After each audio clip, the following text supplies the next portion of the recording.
वर्षा का आज ससुराल में पहला दिन था। वर्षा जैसे ही भावना के पैर छूने जाती है, ओह व्हाट इज दिस, ये तुम किस जमाने में जी रही हो?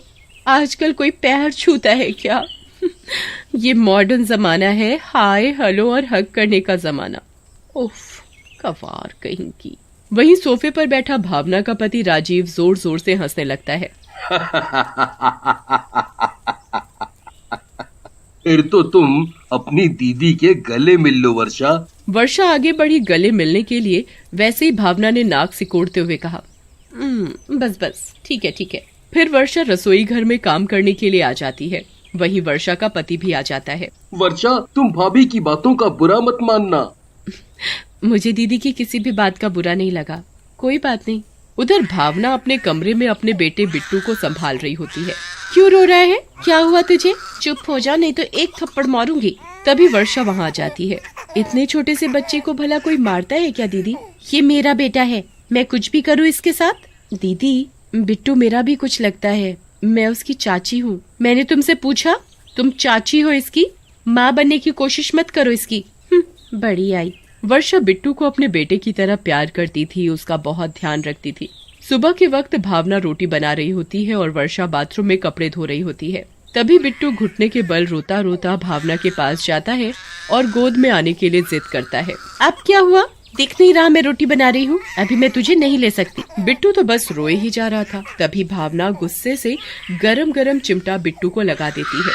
बिट्टू और जोर जोर से रोने लगता है। वर्षा बिट्टू के रोने की आवाज सुनकर वहाँ आ जाती है। मम्मी को क्यों परेशान करते हो? चाची पास आओ। दीदी, आज ये कुछ ज्यादा नहीं रो रहा है? तभी वर्षा बिट्टू का जला हुआ हाथ देखती है। दीदी, आपने बिट्टू का हाथ जलाया? इतने छोटे बच्चे के साथ कोई ऐसा करता है क्या? ये आपने बिल्कुल अच्छा नहीं किया।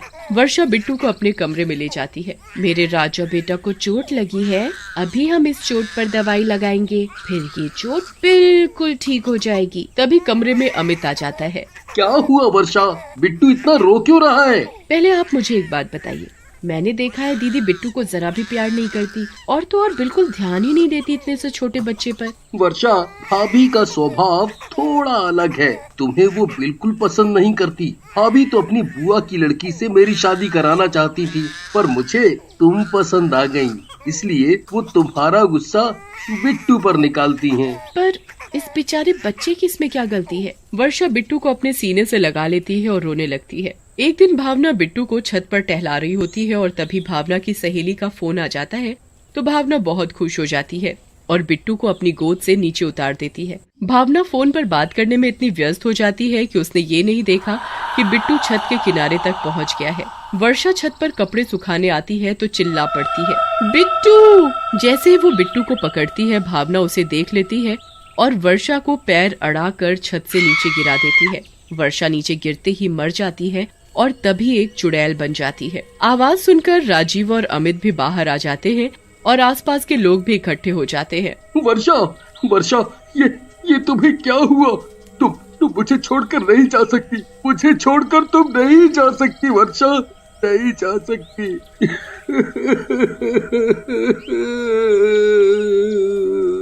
अमित, अपने आप को संभालो।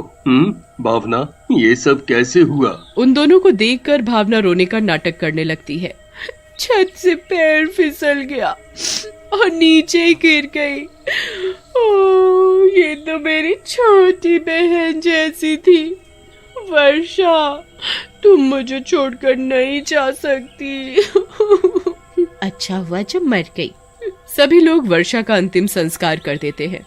रात हो जाती है और सभी सो जाते हैं। बिट्टू पालने में सोया होता है और जोर जोर से रोने लगता है, पर भावना उसके रोने की आवाज नहीं सुनती। भावना, उठो जरा, देखो बिट्टू रो रहा है, उसे शायद भूख लगी है। अरे सोने दो ना, सिर में बहुत दर्द हो रहा है। तभी वर्षा चुड़ैल रूप में वहाँ आ जाती है और टेबल पर पानी से भरा गिलास भावना के ऊपर डाल देती है और चुड़ैल गायब हो जाती है। तभी भावना उठ खड़ी होती है। ये किसने डाला पानी? जरूर राजीव ने डाला होगा, पर राजीव तो सो रहे हैं, फिर किसने डाला होगा? ओहो, और इसने दुखी कर रखा है, जब देखो रोता रहता है। अब नींद तो आने वाली है नहीं, इसे ही दूध पिला दो, ये ऐसे ही मानेगी। इसे दिखता नहीं बिट्टू भूख से कितना रो रहा है। सुबह हो जाती है। भावना सोचती रहती है रात के बारे में कि किसने डाला होगा पानी।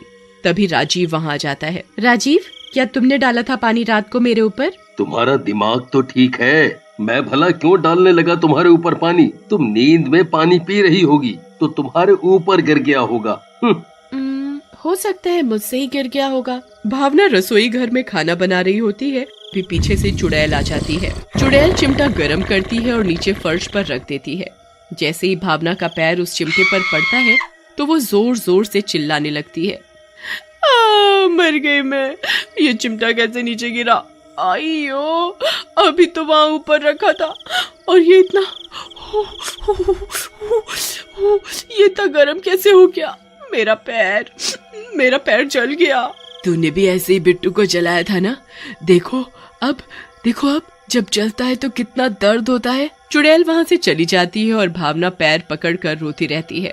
भावना जैसे तैसे सोफे तक जाती है और उस पर बैठ जाती है। बैठते ही भावना सोफे पर ही सो जाती है।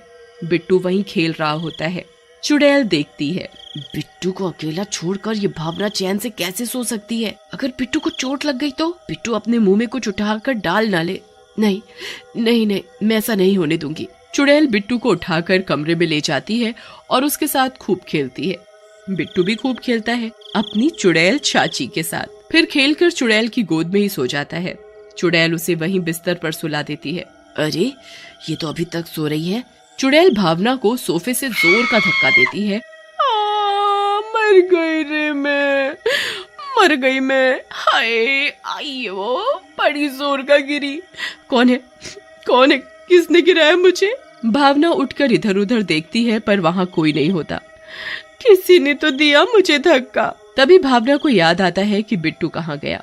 बिट्टू, बेटा कहाँ हो? ये बिट्टू कहाँ चला गया? अरे, बिट्टू तो यहाँ बिस्तर पर सोया है। पर बिट्टू तो मेरे पास था, इतने ऊपर तो ये खुद नहीं चढ़ सकता। फिर किसने चढ़ाया इस ऊपर? अमित और राजीव भी ऑफिस से घर आ जाते हैं और सभी टेबल पर बैठकर खाना खाते हैं। अमित बिट्टू को टेबल पर बिठा देता है। तभी बिट्टू हाथ मारकर सारा खाना नीचे गिरा देता है। इस लड़की का मैं क्या करूं? सारा खाना गिरा दिया ना। और फिर भावना बिट्टू को मारने लगती है। तभी चुड़ैल भावना के सामने आ जाती है और भावना को एक जोर से थप्पड़ मारती है। चुड़ैल, क्यों पहचाना नहीं? मैं चुड़ैल नहीं, वर्षा हूँ। वर्षा, तुम चुड़ैल? वर्षा, तुम चुड़ैल? हाँ वर्षा, बताओ ना तुम चुड़ैल कैसे बनी?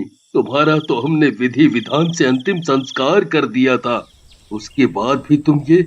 हाँ भैया, मैं सिर्फ बिट्टू के लिए यहाँ और ऐसे आई हूँ। मैं बिट्टू को बहुत प्यार करती हूँ। मैंने चाची बनकर नहीं, एक माँ के जैसे उसे प्यार किया। पर दीदी इतना बोलते ही चुड़ैल बहुत रोने लगती है। वर्षा तुम रो नहीं, बताओ ना क्या हुआ? भाभी ने क्या किया? भावना घबरा जाती है कि ये मेरी पोल खोल देगी कि मैंने गिराया था छत से इसे।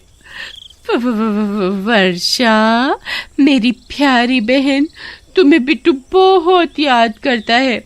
मत बोलो मुझे बहन, तुमने कभी भी बिट्टू को माँ का प्यार नहीं दिया, उसका कभी भी ख्याल नहीं रखा। ऊपर से तुम उस मासूम सी जान पर हाथ उठाती हो। उस दिन तुम छत पर गई थी बिट्टू को लेकर और बिट्टू को नीचे उतार कर फोन पर बात करने लगी। फोन में तुम इतना खो गई कि बिट्टू की तरफ जरा भी ध्यान नहीं गया तुम्हारा कि वो छत के बिल्कुल किनारे पहुंच गया है। अगर मैं वक्त पर आकर उसे ना पकड़ती तो वो नीचे गिर जाता। पर तुमने क्या किया मेरे साथ? मुझे पैर अड़ाकर नीचे गिरा दिया। क्या भाभी, तुमने गिराया छत से वर्षा को और हमसे झूठ बोला कि पैर फिसलने की वजह से ये नीचे गिरी है? भावना, तुमने ये अच्छा नहीं किया। मुझे माफ कर दो वर्षा। तुम माफी के काबिल नहीं हो, तुम्हें तो जेल होनी चाहिए, जेल। मैं अभी फोन करके पुलिस को बुलाता हूँ। तभी राजीव चुड़ैल के आगे हाथ जोड़कर खड़ा हो जाता है। वर्षा, भावना को माफ कर दो। अमित को बोलो पुलिस को ना बुलाए। अगर भावना को पुलिस पकड़ कर ले गई तो बिट्टू का क्या होगा? बिट्टू का मासूम सा चेहरा देखकर चुड़ैल को तरस आ जाता है। ठीक है, पुलिस को कुछ नहीं बताऊंगी, पर भावना को वादा करना होगा कि वो कभी भी बिट्टू को नहीं मारेगी। एक बार फिर से मैं माफी मांगती हूँ। और चुड़ैल वहाँ से गायब हो जाती है।